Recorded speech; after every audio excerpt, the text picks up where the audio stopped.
ನಮಸ್ಕಾರ. ನೀವು ನೋಡ್ತಾ ಇದ್ದೀರಾ ಜಿ ಕನ್ನಡ ನ್ಯೂಸ್. ನಾನು ಶಿವರಾಮು. ದಿನದ ಎಲ್ಲ ಪ್ರಮುಖ ಸುದ್ದಿಗಳನ್ನು ನೋಡೋಣ ವಿಶೇಷ ಸಮಾಚಾರದಲ್ಲಿ.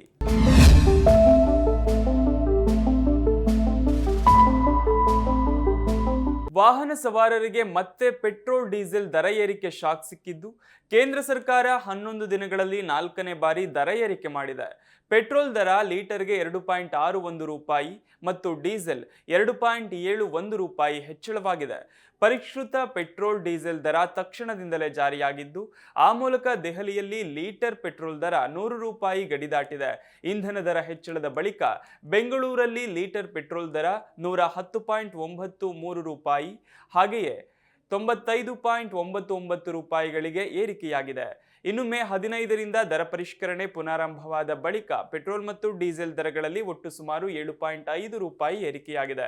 ಜಾಗತಿಕ ಮಾರುಕಟ್ಟೆಯಲ್ಲಿ ಕಚ್ಚಾ ತೈಲದ ಬೆಲೆ ಏರಿಕೆ ಹಾಗೂ ರೂಪಾಯಿ ಮೌಲ್ಯ ಕುಸಿತದಿಂದ ತೈಲ ಮಾರುಕಟ್ಟೆ ಕಂಪನಿಗಳ ಆಮದು ವೆಚ್ಚ ಹೆಚ್ಚಾದ ಹಿನ್ನೆಲೆ ಈ ದರ ಏರಿಕೆ ಮಾಡಲಾಗಿದೆ. ಈ ಕುರಿತು ಮಾತನಾಡಿರೋ ಸರ್ಕಾರಿ ಸ್ವಾಮ್ಯದ oil and natural gas corporation ಮತ್ತು ಭಾರತ್ ಪೆಟ್ರೋಲಿಯಂ ಕಾರ್ಪೊರೇಷನ್ ಲಿಮಿಟೆಡ್ ಅಧಿಕಾರಿಗಳು ಪಶ್ಚಿಮ ಏಷ್ಯಾದ ಭೌಗೋಳಿಕ ರಾಜಕೀಯ ಉದ್ವಿಗ್ನತೆ ಮತ್ತು ಜಾಗತಿಕ ಕಚ್ಚಾ ತೈಲ ದರ ಏರಿಕೆ ಹಾಗೂ ತೈಲ ಕಂಪನಿಗಳ ನಷ್ಟವೇ ಇಂಧನ ದರ ಏರಿಕೆಗೆ ಪ್ರಮುಖ ಕಾರಣ ಎಂದು ಹೇಳಿದ್ದಾರೆ. ಹಾರ್ಮುಜ್ ಜಲಸಂಧಿಯಲ್ಲಿ ಹಲವು ತಿಂಗಳುಗಳಿಂದ ಉಂಟಾಗಿರುವ ತಡೆ ಮತ್ತು ವ್ಯತ್ಯಯಗಳಿಂದ ಜಾಗತಿಕ ಇಂಧನ ಸಾಗಣೆ ವ್ಯವಸ್ಥೆ ಮೇಲೆ ಒತ್ತಡ ಹೆಚ್ಚಿದ್ದು, ಮಧ್ಯಪ್ರಾಚ್ಯದಿಂದ ತೈಲ ಮತ್ತು ಅನಿಲವನ್ನು ಆಮದು ಮಾಡುವ ದೇಶಗಳ ಆರ್ಥಿಕತೆಯ ಮೇಲೂ ಪರಿಣಾಮ ಬೀರಿದೆ. ಸಂಘರ್ಷದ ಅವಧಿಯಲ್ಲಿ ಕಚ್ಚಾ ತೈಲದ ಬೆಲೆ ಬ್ಯಾರೆಲ್ಗೆ $65-70 $110-115 ಏರಿಕೆಯಾಗಿದೆ. ಭಾರತ ತನ್ನ ಅಗತ್ಯದ ಸುಮಾರು 85% ಕಚ್ಚಾ ತೈಲವನ್ನು ಆಮದು ಮಾಡಿಕೊಳ್ಳುವುದರಿಂದ ಆರ್ಥಿಕತೆಯ ಮೇಲೆ ಪರಿಣಾಮ ಹೆಚ್ಚಾಗಿದೆ ಎನ್ನಲಾಗಿದೆ. ಪೆಟ್ರೋಲ್ ಮತ್ತು ಡೀಸೆಲ್ ದರ ಏರಿಕೆ ವಿರುದ್ಧ ಕಾಂಗ್ರೆಸ್ ಅಧ್ಯಕ್ಷ ಮಲ್ಲಿಕಾರ್ಜುನ ಖರ್ಗೆ ಕೇಂದ್ರದ ಮೋದಿ ಸರ್ಕಾರದ ವಿರುದ್ಧ ತೀವ್ರ ವಾಗ್ದಾಳಿ ನಡೆಸಿದ್ದಾರೆ. ಕಳೆದ 10 ದಿನಗಳಲ್ಲಿ 4ನೇ ಬಾರಿ ಇಂಧನ ದರ ಏರಿಕೆಯಾಗಿರುವುದನ್ನು ಖಂಡಿಸಿದ ಅವರು, ಇದು ಸಾಮಾನ್ಯ ಜನರ ಮೇಲೆ ನಡೆಯುತ್ತಿರುವ ದಿನನಿತ್ಯದ ದರೋಡೆ ಎಂದು ಆರೋಪಿಸಿದ್ದಾರೆ. ಸಾಮಾಜಿಕ ಜಾಲತಾಣ ಎಕ್ಸ್ನಲ್ಲಿ ಪೋಸ್ಟ್ ಮಾಡಿರುವ ಖರ್ಗೆ, ಇಂಧನ ದರ ಏರಿಕೆಯ ದೈನಂದಿನ ದಾಳಿ ಇನ್ನೂ ನಿಂತಿಲ್ಲ. 4ನೇ ಬಾರಿ ಪೆಟ್ರೋಲ್ ಮತ್ತು ಡೀಸೆಲ್ ದರ ಹೆಚ್ಚಿಸಲಾಗಿದೆ. ಮೋದಿ ಸರ್ಕಾರ ಪೆಟ್ರೋಲ್ ಸಿಂಪಡಿಸಿ ಜನರ ಉಳಿತಾಯಕ್ಕೆ ಬೆಂಕಿ ಹಚ್ಚುತ್ತಿದೆ ಎಂದು ಕಿಡಿಕಾರಿದ್ರು. ಯುಪಿಎ ಸರ್ಕಾರದ ಅವಧಿಯಲ್ಲಿ ಅಂತಾರಾಷ್ಟ್ರೀಯ ಕಚ್ಚಾ ತೈಲದ ಬೆಲೆ 175.34% ಏರಿಕೆಯಾಗಿದ್ದರೂ ಮೋದಿ ಸರ್ಕಾರದ ಅವಧಿಯಲ್ಲಿ ಅಷ್ಟು ಏರಿಕೆಯಾಗಿಲ್ಲ ಅಂತ ಖರ್ಗೆ ತಿಳಿಸಿದ್ದಾರೆ. ಆದರೂ ಕೂಡ 2014ರಲ್ಲಿ 71.41 ರೂಪಾಯಿ ಇದ್ದ ಪೆಟ್ರೋಲ್ ದರವನ್ನು 2026ರಲ್ಲಿ 102.12ಕ್ಕೆ ಹಾಗೆಯೇ ರೂಪಾಯಿ 56.71 ಇದ್ದ ಡೀಸೆಲ್ ದರವನ್ನು 95.20 ರೂಪಾಯಿಗೆ ಏರಿಸಲಾಗಿದೆ ಅಂತ ಆರೋಪಿಸಿದ್ದಾರೆ. ಇದೇ ವೇಳೆ ಕಳೆದ 12 ವರ್ಷಗಳಲ್ಲಿ ಮೋದಿ ಸರ್ಕಾರ 43 ಲಕ್ಷ ಕೋಟಿ ಲೂಟಿ ಮಾಡಿದೆ ಅಂತ ಖರ್ಗೆ ಆರೋಪಿಸಿದ್ದು, ಪ್ರತಿದಿನದ ಇಂಧನ ದರ ಏರಿಕೆ ಮನೆ ಖರ್ಚಿನ ಮೇಲೆ ಭಾರಿ ಹೊರೆಯಾಗ್ತಿದೆ. ರೈತರಿಂದ ಹಿಡಿದು ಸಣ್ಣ ಕೈಗಾರಿಕೆಗಳವರೆಗೂ ಎಲ್ಲರೂ ಇದರ ಹೊರೆ ಹೊರುತ್ತಿದ್ದಾರೆ ಎಂದು ತಿಳಿಸಿದ್ದಾರೆ. ಇಂಧನ ದರ ಏರಿಕೆಯ ಬೆನ್ನಲ್ಲೇ HPCL, BPCL ಮತ್ತು IOC ಷೇರುಗಳು ಏರಿಕೆ ಕಂಡಿರುವುದನ್ನು ಕೂಡ ಉಲ್ಲೇಖಿಸಿದ ಖರ್ಗೆ, ಜನರಿಗಿಂತ ಲಾಭವೇ ಬಿಜೆಪಿಯ ಆದ್ಯತೆ ಎಂದು ಟೀಕಿಸಿದ್ದಾರೆ. ಮಧ್ಯಪ್ರಾಚ್ಯ ಸಂಘರ್ಷದಿಂದ ಜಾಗತಿಕ ಕಚ್ಚಾ ತೈಲ ಬೆಲೆ ಏರಿಕೆಯನ್ನು ಆಧರಿಸಿ ತೈಲ ಕಂಪನಿಗಳು ಇಂಧನ ದರ ಪರಿಷ್ಕರಣೆ ಮುಂದುವರೆಸಿವೆ. ಈ ಮೂಲಕ ಮೇ 15ರಿಂದ ಆರಂಭವಾದ ದರ ಪರಿಷ್ಕರಣೆ ಬಳಿಕ ಪೆಟ್ರೋಲ್ ಮತ್ತು ಡೀಸೆಲ್ ದರದಲ್ಲಿ ಒಟ್ಟಾರೆ ಸುಮಾರು 7.5 ರೂಪಾಯಿವರೆಗೆ ಏರಿಕೆಯಾಗಿದೆ. ರಾಜ್ಯ ರಾಜಕೀಯದಲ್ಲಿ ಹಲವು ದಿನಗಳಿಂದ ಸಿಎಂ ಅಧಿಕಾರ ಹಸ್ತಾಂತರದ ಕುರಿತು ಶೀತಲ ಸಮರ ನಡೆಯುತ್ತಿದ್ದು, ಪಂಚರಾಜ್ಯಗಳ ಚುನಾವಣೆ ಬಳಿಕ ಹೈಕಮಾಂಡ್ ಈ ಕುತೂಹಲಕ್ಕೆ ತಾರ್ಕಿಕ ಅಂತ್ಯ ಕಾಣಿಸಲು ಮುಂದಾದಂತಿದೆ. ಮುಖ್ಯಮಂತ್ರಿ ಸಿದ್ದರಾಮಯ್ಯ ಅವರಿಗೆ ಕಾಂಗ್ರೆಸ್ ಹೈಕಮಾಂಡ್ನಿಂದ ದೆಹಲಿಗೆ ಬರುವಂತೆ ಬುಲಾವ್ ಬಂದಿದೆ. ನಾಳೆ ಸಿಎಂ ಸಿದ್ದರಾಮಯ್ಯ ದೆಹಲಿಗೆ ತೆರಳಲಿದ್ದಾರೆ. ಮೇಲ್ನೋಟಕ್ಕೆ ರಾಜ್ಯಸಭಾ ಚುನಾವಣೆ ಸಂಬಂಧ ಚರ್ಚಿಸಲು ಸಿಎಂ ದೆಹಲಿಗೆ ತೆರಳಲಿದ್ದಾರೆ ಎನ್ನಲಾಗಿದೆ. ಆದರೆ ಅಧಿಕಾರ ಹಂಚಿಕೆ ವಿಚಾರ, ಸಂಪುಟ ಪುನಾರಚನೆಯ ವಿಷಯಗಳು ಕೂಡ ಚರ್ಚೆಯಾಗಲಿದೆ ಎಂದು ಹೇಳಲಾಗ್ತಿದೆ. ಕೇರಳ ಸೇರಿ ಪಂಚರಾಜ್ಯಗಳ ಚುನಾವಣೆಯ ಬಳಿಕ ಸಂಪುಟ ವಿಸ್ತರಣೆ ಹಾಗೂ ನಾಯಕತ್ವ ಬದಲಾವಣೆ ವಿಚಾರದಲ್ಲಿ ಗಮನ ಹರಿಸುವುದಾಗಿ ಹೈಕಮಾಂಡ್ ಹೇಳಿತ್ತು. ಈಗ ಸಿಎಂ ಡಿಸಿಎಂಗೆ ದೆಹಲಿಗೆ ಬರುವಂತೆ ಸೂಚನೆ ನೀಡಲಾಗಿರೋದು ರಾಜ್ಯ ಕಾಂಗ್ರೆಸ್ನಲ್ಲಿ ಸಂಚಲನ ಮೂಡಿಸಿದೆ. ಸಿಎಂ ಸಿದ್ದರಾಮಯ್ಯ ನಾಳೆ ದೆಹಲಿಯಲ್ಲಿ ರಾಹುಲ್ ಗಾಂಧಿ ಅವರನ್ನ ಭೇಟಿಯಾಗಲಿದ್ದು, ಕುರ್ಚಿ ಕದನಕ್ಕೆ ಬ್ರೇಕ್ ಬೀಳಲಿದೆಯಾ ಎಂಬುದನ್ನು ಕಾದು ನೋಡಬೇಕಿದೆ. ಉತ್ತರ ಕನ್ನಡ ಜಿಲ್ಲೆಯ ಭಟ್ಕಳ ಬಳಿಯ ಅಳವೆಕೋಡಿ ಕಡಲ ತೀರ ಪ್ರದೇಶದಲ್ಲಿ ಕಪ್ಪೆ ಚಿಪ್ಪು ಸಂಗ್ರಹಿಸಲು ಹೋಗಿ ಮೃತಪಟ್ಟವರ ಸಂಖ್ಯೆ 11ಕ್ಕೆ ಏರಿಕೆಯಾಗಿದೆ. 11 ಜನರ ಪೈಕಿ ನಿನ್ನೆ 10 ಜನರ ಮೃತದೇಹಗಳು ಪತ್ತೆಯಾಗಿದ್ದವು. ನಾಪತ್ತೆಯಾಗಿದ್ದ ಮಾದೇವ್ ನಾಯ್ಕ್ ಮೃತದೇಹ ಕೂಡ ಇಂದು ಪತ್ತೆಯಾಗಿದೆ. ಎನ್ಡಿಆರ್ಎಫ್, ಈಶ್ವರ ಮಲ್ಪೆ ತಂಡ ನಡೆಸಿದ ಶೋಧ ಕಾರ್ಯಾಚರಣೆಯಲ್ಲಿ ಮೃತದೇಹವನ್ನು ಪತ್ತೆ ಮಾಡಿ ಹೊರತೆಗೆಯಲಾಗಿದೆ. ಆ ಮೂಲಕ ನೀರಿನ ಅಬ್ಬರಕ್ಕೆ 11 ಮಂದಿ ಜಲಸಮಾಧಿಯಾಗಿದ್ದರೆ 2 ಮಹಿಳೆಯರನ್ನ ರಕ್ಷಣೆ ಮಾಡಲಾಗಿದೆ.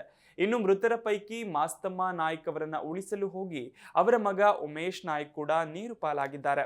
ತಾಯಿ ನೀರಲ್ಲಿ ಕಪ್ಪೆ ಚಿಪ್ಪು ಹೆಕ್ಕುತ್ತಿದ್ದರೆ ಮಗ ಉಮೇಶ್ ಬಂಡೆ ಮೇಲೆ ಕಪ್ಪೆ ಚಿಪ್ಪು ಹೆಕ್ಕುತ್ತಿದ್ದರು. ತಾಯಿ ನೀರಲ್ಲಿ ಮುಳುಗುತ್ತಿದ್ದುದು ಕಂಡಿದ್ದೇ ತಡ ಆಕೆಯ ರಕ್ಷಣೆಗೆಂದು ಅವರು ಕೂಡ ನೀರಿಗೆ ಹಾರಿದ್ರು. ತಾಯಿ ದಪ್ಪ ಇದ್ದುದರಿಂದ ಆಕೆಯನ್ನ ಎಷ್ಟೇ ಎಳೆಯಲು ಪ್ರಯತ್ನಿಸಿದ್ರೂ ಬದುಕಿಸಲು ಸಾಧ್ಯವಾಗಿಲ್ಲ. ಹೀಗಾಗಿ ನೀರಿನಿಂದ ಆತ ಹಿಂದಿರುಗುವ ವೇಳೆ ಮತ್ತಿಬ್ಬರು ತಮ್ಮ ರಕ್ಷಣೆಗಾಗಿ ಉಮೇಶ್ ಬಾಬು ಕಾಲು ಎಳೆದಿದ್ದಾರೆ. ಹೀಗಾಗಿ ಅವರು ಕೂಡ ನೀರಲ್ಲಿ ಮುಳುಗಿ ಮೃತಪಟ್ಟಿರುವುದಾಗಿ ಪ್ರತ್ಯಕ್ಷದರ್ಶಿ ಮಂಜುನಾಥ್ ನಾಯ್ಕ್ ತಿಳಿಸಿದ್ದಾರೆ. ಕಪ್ಪೆ ಚಿಪ್ಪು ಹೆಕ್ಕಲು ಹೋಗಿ ನೀರು ಪಾಲಾದವರ ಪೈಕಿ ಒಂದೊಂದು ಕುಟುಂಬಗಳ ಕಥೆಯು ಮನಕಲಕುವಂತಿದೆ. ಅವಘಡದಲ್ಲಿ ಮಾದೇವ ನಾಯ್ಕ್ ಹಾಗೆ ಲಕ್ಷ್ಮೀ ನಾಯ್ಕ್ ದಂಪತಿ ಅಸುನೀಗಿದ್ದು, ತಂದೆ ತಾಯಿ ಇಬ್ಬರು ನೀರು ಪಾಲಾದ ಹಿನ್ನೆಲೆ ಮಕ್ಕಳಾದ ದರ್ಶನ್, ಕೀರ್ತನಾ ಈಗ ಅನಾಥರಾಗಿದ್ದಾರೆ. ಮತ್ತೊಂದೆಡೆ ಅವಘಡದಲ್ಲಿ ಮೃತ ಲಕ್ಷ್ಮೀ ಶಿವರಾಮ ನಾಯ್ಕ್ ಅವರ ಪತಿ ಕೂಡ 10 ವರ್ಷಗಳ ಹಿಂದೆ ಮೃತಪಟ್ಟಿದ್ದರು. ಹೀಗಾಗಿ ಪ್ರೌಢ ಮತ್ತು ಪ್ರಾಥಮಿಕ ಶಿಕ್ಷಣ ಓದುತ್ತಿದ್ದ 4 ಮಕ್ಕಳಿಗೆ ಅಮ್ಮನೇ ಆಧಾರವಾಗಿದ್ದರು. ಆದ್ರೀಗ ಆಕೆಯು ಮೃತಪಟ್ಟಿರುವುದು ಮಕ್ಕಳಿಗೆ ದಿಕ್ಕು ತೋಚದಂತೆ ಮಾಡಿದೆ.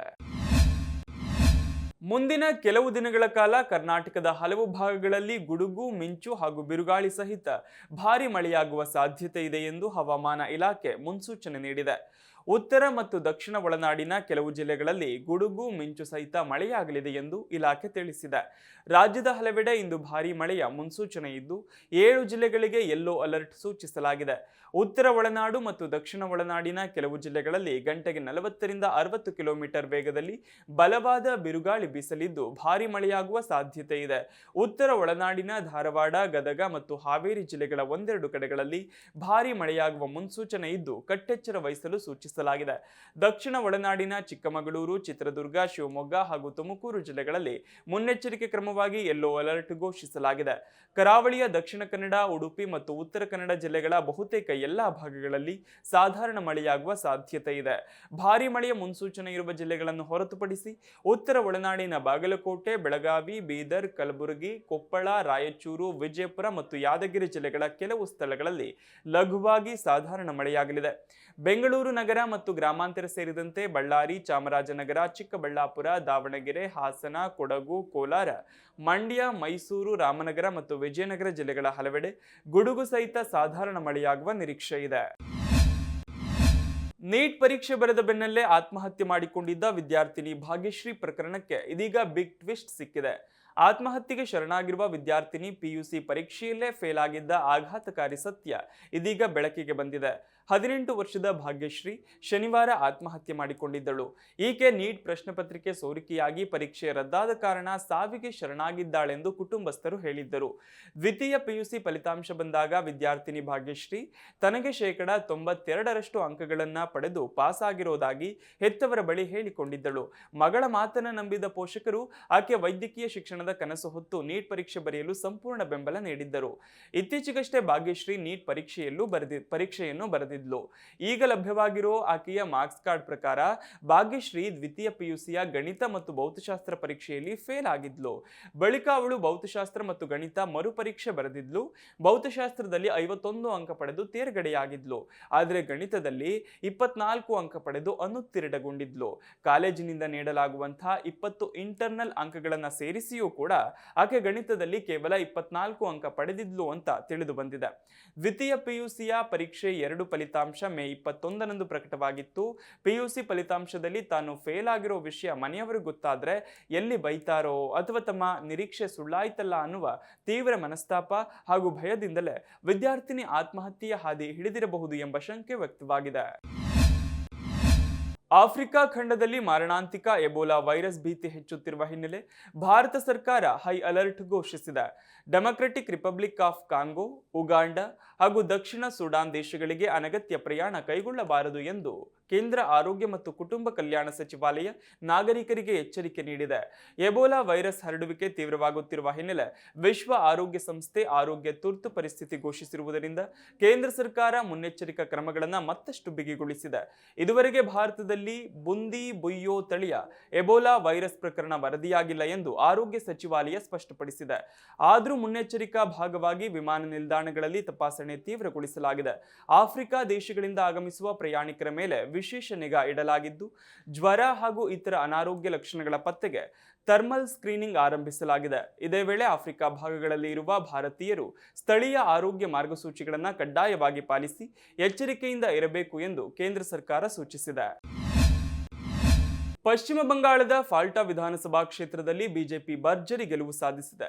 ಬಿಜೆಪಿ ಅಭ್ಯರ್ಥಿ ದೇಬಾಂಶು ಪಾಂಡಾ ಅವರು 1 ಲಕ್ಷಕ್ಕೂ ಅಧಿಕ ಮತಗಳ ಅಂತರದಿಂದ ಜಯಗಳಿಸಿದ್ದಾರೆ.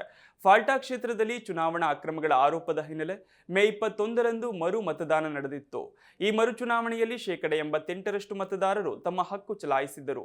ಮತ ಎಣಿಕೆಯಲ್ಲಿ ಬಿಜೆಪಿ ಅಭ್ಯರ್ಥಿ ದೇಬಾಂಶು ಪಾಂಡಾ ಒಟ್ಟು 1,49,666 ಮತಗಳನ್ನು ಪಡೆದಿದ್ದು, ಸಿಪಿಐಎಂ ಅಭ್ಯರ್ಥಿ ಶಂಭುನಾಥ್ ಕುರ್ಮಿ ವಿರುದ್ಧ 1,09,021 ಮತಗಳ ಭಾರಿ ಅಂತರದಿಂದ ಗೆಲುವು ಸಾಧಿಸಿದ್ದಾರೆ. ಸಿಪಿಐಎಂ ಅಭ್ಯರ್ಥಿ ಶಂಭುನಾಥ್ ಕುರ್ಮಿ 40,645 ಮತಗಳನ್ನು ಪಡೆದರೆ, ಕಾಂಗ್ರೆಸ್ ಅಭ್ಯರ್ಥಿ ಅಬ್ದುಲ್ ರಜಾಕ್ ಮುಲ್ಲಾ 10,084 ಮತಗಳೊಂದಿಗೆ 3ನೇ ಸ್ಥಾನದಲ್ಲಿದ್ದಾರೆ. ಇನ್ನೊಂದೆಡೆ ಮರು ಮತದಾನಕ್ಕೂ ಮುನ್ನವೇ ಟಿಎಂಸಿ ಅಭ್ಯರ್ಥಿ ಜಹಾಂಗೀರ್ ಖಾನ್ ಕಣದಿಂದ ಹಿಂದೆ ಸರಿದಿದ್ರು. ಅವರಿಗೆ 7,000ಕ್ಕೂ ಹೆಚ್ಚು ಮತಗಳು ಬಂದಿವೆ. ಇತ್ತೀಚೆಗೆ ನಡೆದ ಪಶ್ಚಿಮ ಬಂಗಾಳ ವಿಧಾನಸಭಾ ಚುನಾವಣೆಯಲ್ಲಿ ಬಿಜೆಪಿ ಮೊದಲ ಬಾರಿಗೆ ಸರ್ಕಾರ ರಚಿಸಿದ್ದು, ಇದೀಗ ಫಾಲ್ಟಾ ಕ್ಷೇತ್ರದ ಗೆಲುವಿನೊಂದಿಗೆ ಬಿಜೆಪಿ ಸಂಖ್ಯಾಬಲ 208ಕ್ಕೆ ಏರಿಕೆಯಾಗಿದೆ. ಭಾರತಕ್ಕೆ 4 ದಿನಗಳ ಅಧಿಕೃತ ಪ್ರವಾಸ ಕೈಗೊಂಡಿರುವ ಅಮೆರಿಕದ ವಿದೇಶಾಂಗ ಕಾರ್ಯದರ್ಶಿ ಮಾರ್ಕೋ ರೂಬಿಯೋ ನವದೆಹಲಿಯ ಹೈದರಾಬಾದ್ ಹೌಸ್ನಲ್ಲಿ ಭಾರತದ ವಿದೇಶಾಂಗ ಸಚಿವ ಡಾಕ್ಟರ್ ಎಸ್ ಜೈಶಂಕರ್ ಅವರೊಂದಿಗೆ ಉನ್ನತ ಮಟ್ಟದ ನಿಯೋಗ ಮಟ್ಟದ ಮಾತುಕತೆ ನಡೆಸಿದ್ದಾರೆ. ಡೊನಾಲ್ಡ್ ಟ್ರಂಪ್ ಅವರ ಸುಂಕದ ನೀತಿಗಳಿಂದಾಗಿ ಕಳೆದ ಕೆಲವು ತಿಂಗಳುಗಳಿಂದ ಭಾರತ ಮತ್ತು ಅಮೆರಿಕ ನಡುವೆ ಉಂಟಾಗಿದ್ದ ರಾಜತಾಂತ್ರಿಕ ಹಾಗೂ ವ್ಯಾಪಾರ ಉದ್ವಿಗ್ನತೆಯನ್ನು ತಿಳಿಗೊಳಿಸುವ ನಿಟ್ಟಿನಲ್ಲಿ ಈ ಭೇಟಿ ಅತ್ಯಂತ ಮಹತ್ವದ್ದಾಗಿದೆ.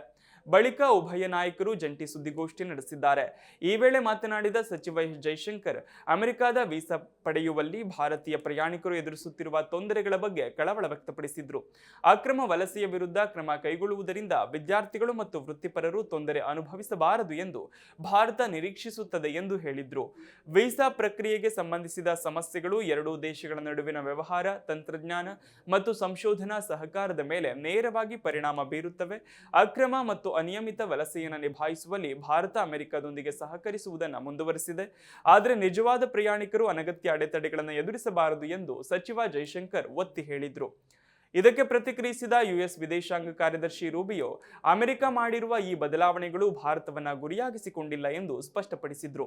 ಇದು ಭಾರತವನ್ನ ಗುರಿಯಾಗಿಸಿಕೊಂಡ ವ್ಯವಸ್ಥೆಯಲ್ಲ, ಇದನ್ನ ಜಾಗತಿಕವಾಗಿ ಅನ್ವಯಿಸಲಾಗುತ್ತಿದೆ. ನೀವು ಯಾವುದಾದರೂ ಹೊಸ ಸುಧಾರಣೆಗಳನ್ನು ಕೈಗೊಂಡಾಗ ಪರಿವರ್ತನೆ ಮತ್ತು ಘರ್ಷಣೆಗಳೆರಡೂ ಇರುತ್ತವೆ. ಆದರೆ ಭವಿಷ್ಯಕ್ಕಾಗಿ ತನ್ನ ವಲಸೆ ವ್ಯವಸ್ಥೆಯನ್ನು ಆಧುನೀಕರಿಸಲು ಮತ್ತು ಅದನ್ನು ಹೆಚ್ಚು ಪರಿಣಾಮಕಾರಿಯಾಗಿಸಲು ಅಮೆರಿಕ ಹೆಚ್ಚು ಆದ್ಯತೆ ನೀಡುತ್ತಿದೆ. ನಾವು 21ನೇ ಶತಮಾನಕ್ಕಾಗಿ ಯುಎಸ್ ವಲಸೆ ವ್ಯವಸ್ಥೆಯನ್ನು ಆಧುನೀಕರಿಸುತ್ತಿದ್ದೇವೆ ಎಂದು ರೂಬಿಯೋ ತಿಳಿಸಿದ್ದಾರೆ. ಪ್ರಧಾನಿ ನರೇಂದ್ರ ಮೋದಿಯನ್ನ ತಮ್ಮ ಆಪ್ತ ಸ್ನೇಹಿತ ಎಂದು ಅಮೆರಿಕ ಅಧ್ಯಕ್ಷ ಡೊನಾಲ್ಡ್ ಟ್ರಂಪ್ ಕರೆದಿದ್ದಾರೆ. ಅಮೆರಿಕದ 250ನೇ ಸ್ವಾತಂತ್ರ್ಯ ದಿನಾಚರಣೆ ಸಂದರ್ಭದಲ್ಲಿ ಮಾತನಾಡಿದ ಅವರು, ತಾನು ಭಾರತವನ್ನು ಪ್ರೀತಿಸುವುದಾಗಿ ಹೇಳಿದ್ದಷ್ಟೇ ಅಲ್ಲದೆ ಪ್ರಧಾನಿ ಮೋದಿಯ ದೊಡ್ಡ ಅಭಿಮಾನಿ ಎಂದು ಕರೆದುಕೊಂಡಿದ್ದಾರೆ. ಭಾರತವು ಅಮೆರಿಕದ ಮೇಲೆ 100% ಭರವಸೆ ಇಡಬಹುದು ಎಂದು ದ್ವಿಪಕ್ಷೀಯ ಬಾಂಧವ್ಯವನ್ನ ಪುನರುಚ್ಚರಿಸಿದ್ದಾರೆ. ಸಂವಾದದಲ್ಲಿ ಮಾತನಾಡಿದ ಟ್ರಂಪ್, ನಾನು ಭಾರತವನ್ನ ಪ್ರೀತಿಸುತ್ತೇನೆ. ಪ್ರಧಾನಿ ಮೋದಿ ಶ್ರೇಷ್ಠರು. ಅವರು ನನ್ನ ಅತ್ಯಂತ ಆಪ್ತ ಸ್ನೇಹಿತ. ನಾನು ಪ್ರಧಾನಿ ಮೋದಿಯವರ ದೊಡ್ಡ ಅಭಿಮಾನಿ ಅಂತ ಹೆಮ್ಮೆಯಿಂದ ಹೇಳಿಕೊಂಡ್ರು. ನಮ್ಮ ನಡುವೆ ಅದ್ಭುತ ಆರ್ಥಿಕತೆ, ದಾಖಲೆಯ ಷೇರು ಮಾರುಕಟ್ಟೆ ಹಾಗೂ ಭಾರತಕ್ಕೆ ಬೇಕಾದ ಎಲ್ಲವೂ ಇದೆ. ಭಾರತ ಏನನ್ನಾದರೂ ಪಡೆಯಲು ಬಯಸಿದ್ರೆ ನೇರವಾಗಿ ಇಲ್ಲಿಗೆ ಕರೆ ಮಾಡಬಹುದು ಎಂದು ಭಾರತದ ಮೇಲಿನ ತಮ್ಮ ನಂಬಿಕೆಯನ್ನ ವ್ಯಕ್ತಪಡಿಸಿದ್ರು. ಇದೇ ವೇಳೆ ಅವರು ಭಾರತ ಪ್ರವಾಸದಲ್ಲಿರುವ ತಮ್ಮ ವಿದೇಶಾಂಗ ಕಾರ್ಯದರ್ಶಿ ಮಾರ್ಕೋ ರೂಬಿಯೋ ಅವರನ್ನು ಅಮೆರಿಕದ ಇತಿಹಾಸದಲ್ಲೇ ಅತ್ಯಂತ ಶ್ರೇಷ್ಠ ವಿದೇಶಾಂಗ ಕಾರ್ಯದರ್ಶಿ ಎಂದು ಶ್ಲಾಘಿಸಿದ್ರು. ಕಾರ್ಯಕ್ರಮದಲ್ಲಿ ಮಾತನಾಡಿದ ಭಾರತಕ್ಕೆ ಆಗಮಿಸಿರುವ ಅಮೆರಿಕದ ರಾಯಭಾರಿ ಸೆರ್ಗಿಯೋ ಗೋರ್ ಅವರು, ಭಾರತ ಯುಎಸ್ ಬಾಂಧವ್ಯವು ಹೊಸ ಯುಗದ ಅಡಿಪಾಯವಾಗಿದೆ ಎಂದರು. ಅಮೆರಿಕ ಮೊದಲು ಎಂದರೆ ಅಮೆರಿಕ ಮಾತ್ರ ಎಂದಲ್ಲ ಎಂದು ಸ್ಪಷ್ಟಪಡಿಸಿದ ಅವರು, ಟ್ರಂಪ್ ತಮ್ಮೊಂದಿಗೆ ಮಾತನಾಡುವ ಪ್ರತಿ ಬಾರಿಯೂ ಮೊದಲು ನನ್ನ ಸ್ನೇಹಿತ ಪ್ರಧಾನಿ ಮೋದಿ ಹೇಗಿದ್ದಾರೆ ಅಂತ ಕೇಳ್ತಾರೆ ಎಂದು ನೆನಪಿಸಿಕೊಂಡ್ರು. 5 ತಿಂಗಳ ಹಿಂದಷ್ಟೇ ತಾವು ಭಾರತಕ್ಕೆ ಬಂದ ನಂತರ ಪ್ರಮುಖ ಮಧ್ಯಂತರ ವ್ಯಾಪಾರ ಒಪ್ಪಂದದ ಚೌಕಟ್ಟನ್ನು ಸಿದ್ಧಪಡಿಸಲಾಗಿದ್ದು, ಮುಂದಿನ ಕೆಲವು ವಾರಗಳಲ್ಲಿ ಅದಕ್ಕೆ ಸಹಿ ಬೀಳಲಿದೆ ಎಂದು ಅವರು ಆಶಾವಾದ ವ್ಯಕ್ತಪಡಿಸಿದರು. ಇರಾನ್ ಜೊತೆಗಿನ ಒಪ್ಪಂದಕ್ಕೆ ಅಮೆರಿಕ ಸಮೀಪಿಸುತ್ತಿದ್ದು, ಒಪ್ಪಂದ ಯಶಸ್ವಿಯಾದಲ್ಲಿ ಯುದ್ಧ ಕೊನೆಗೊಂಡು ಹಾರ್ಮುಜ್ ಜಲಸಂಧಿ ಮತ್ತೆ ತೆರೆಯುತ್ತದೆ. ಇರಾನ್ ತನ್ನ ಹೆಚ್ಚು ಸಮೃದ್ಧ ಯುರೇನಿಯಂ ಸಂಗ್ರಹವನ್ನು ಬಿಟ್ಟುಕೊಡುತ್ತದೆ ಎಂದು ಈ ಬಗ್ಗೆ ಮಾಹಿತಿ ಇರುವ ಅಧಿಕಾರಿಗಳು ತಿಳಿಸಿದ್ದಾರೆ. ವಿವರಗಳು ಮತ್ತು ಸಮಯ ಸೂಚಿಗಳನ್ನು ನಂತರ ರೂಪಿಸಲಾಗುವುದು ಎಂದು ಅವರು ಹೇಳಿದ್ದಾರೆ. ಇರಾನ್ ತನ್ನ ಯುರೇನಿಯಂ ಅನ್ನು ಬಿಟ್ಟುಕೊಡುವ ಬದ್ಧತೆಯನ್ನು ಸಾರ್ವಜನಿಕವಾಗಿ ಘೋಷಿಸಿಲ್ಲ. ಇದು ಅಮೆರಿಕ ಅಧ್ಯಕ್ಷ ಡೊನಾಲ್ಡ್ ಟ್ರಂಪ್ ಅವರ ಪ್ರಮುಖ ಬೇಡಿಕೆಯಾಗಿದೆ. ಇತ್ತೀಚಿನ ವಾರಗಳಲ್ಲಿ ಅಮೆರಿಕ ಇರಾನ್ ಒಪ್ಪಂದಕ್ಕೆ ಹತ್ತಿರವಾಗಿತ್ತು. ಇಸ್ರೇಲ್ ಮತ್ತು ಇತರ ಪ್ರಾದೇಶಿಕ ಮಿತ್ರ ರಾಷ್ಟ್ರಗಳೊಂದಿಗೆ ಕರೆ ಮಾಡಿದ ನಂತರ ಒಪ್ಪಂದವನ್ನ ಹೆಚ್ಚಾಗಿ ಮಾತುಕತೆ ನಡೆಸಲಾಗಿದೆ ಎಂದು ಟ್ರಂಪ್ ಶನಿವಾರ ಹೇಳಿದ್ದಾರೆ. ಮಾತುಕತೆಗಳು ಕ್ರಮಬದ್ಧ ಮತ್ತು ರಚನಾತ್ಮಕ ರೀತಿಯಲ್ಲಿ ನಡೆಯುತ್ತಿವೆ ಮತ್ತು ಮಾತುಕತೆಗಳು ನಮ್ಮ ಪರವಾಗಿ ಇರುವ ಸಮಯದಲ್ಲಿ ಒಪ್ಪಂದಕ್ಕೆ ಆತುರ ಪಡಬೇಡಿ ಎಂದು ನಾನು ನನ್ನ ಪ್ರತಿನಿಧಿಗಳಿಗೆ ತಿಳಿಸುತ್ತೇನೆ ಎಂದು ಟ್ರಂಪ್ ಭಾನುವಾರ ಸಾಮಾಜಿಕ ಮಾಧ್ಯಮದಲ್ಲಿ ಹೇಳಿದ್ರು. ಇರಾನ್ ಜೊತೆಗಿನ ಅಮೆರಿಕದ ಸಂಬಂಧ ಹೆಚ್ಚು ವೃತ್ತಿಪರ ಮತ್ತು ಉತ್ಪಾದಕವಾಗುತ್ತಿದೆ ಎಂದು ಅವರು ತಿಳಿಸಿದ್ರು. ಜಲಸಂಧಿಯ ಪುನಾರಂಭವು ಫೆಬ್ರವರಿ 28ರಂದು ಇರಾನ್ ಮೇಲೆ ಯುಎಸ್ ಮತ್ತು ಇಸ್ರೇಲಿಗಳು ನಡೆಸಿದ ಅನಿರೀಕ್ಷಿತ ಬಾಂಬ್ ದಾಳಿಯಿಂದ ಉಂಟಾದ ವಿಶ್ವಾದ್ಯಂತ ಇಂಧನ ಬಿಕ್ಕಟ್ಟನ್ನು ಕಡಿಮೆ ಮಾಡಲು ಪ್ರಾರಂಭಿಸುತ್ತೆ. ಈ ಯುದ್ಧ ಟೆಹರಾನ್ ನಿರ್ಣಾಯಕ ಜಲಮಾರ್ಗವನ್ನು ಪರಿಣಾಮಕಾರಿಯಾಗಿ ಮುಚ್ಚಲು ಕಾರಣವಾಗಿತ್ತು. ತೈಲ, ಅನಿಲ ಹಾಗೆಯೇ ಹಲವಾರು ಉತ್ಪನ್ನಗಳ ಬೆಲೆಗಳು ಏರಿಕೆಯಾಗಿ ವಿಶ್ವ ಆರ್ಥಿಕತೆಯನ್ನು ಅಲುಗಾಡಿಸಿವೆ. ಹಡಗು ಸಾಗಣೆ ಮತ್ತು ಬೆಲೆಗಳು ಯುದ್ಧಪೂರ್ವ ಮಟ್ಟಕ್ಕೆ ಚೇತರಿಸಿಕೊಳ್ಳಲು ಹಲವಾರು ವಾರಗಳು ಅಥವಾ ತಿಂಗಳುಗಳು ಬೇಕಾಗತ್ತೆ ಅಂತ ತಜ್ಞರು ಹೇಳಿದ್ದಾರೆ. ಇದಿಷ್ಟು ಈ ದಿನದ ಪ್ರಮುಖ ಸುದ್ದಿ. ನೋಡ್ತಾ ಇರಿ ಜೀ ಕನ್ನಡ ನ್ಯೂಸ್, ಸತ್ಯವೇ ಸುದ್ದಿಯ ಜೀವಾಳ.